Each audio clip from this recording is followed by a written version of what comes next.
প্রতিদিন নামাজের আগে যে তোমরা ওযু করো, এই ওযুর পরে কেউ যদি পড়ে আশহাদু আল্লা ইলাহা ইল্লাল্লাহ ওয়া আশহাদু আন্না মুহাম্মাদান আবদুল্লাহি ওয়া রাসূলুহু, ওযুর পরে এই দোয়াটা প্রতিদিন যে পড়বে, কিয়ামতের দিন 8টা জান্নাতের যে কোনো দরজা দিয়ে ঢোকার অনুমতি ওই বান্দাকে আল্লাহ দিয়ে।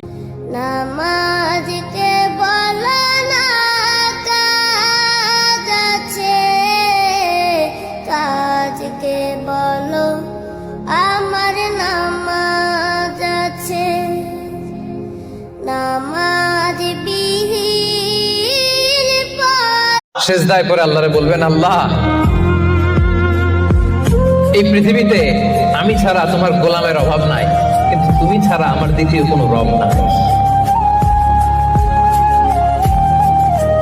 চোখের পানি ছেড়ে আল্লাহরে ডেকে বলেন, আল্লাহ এই জমিনে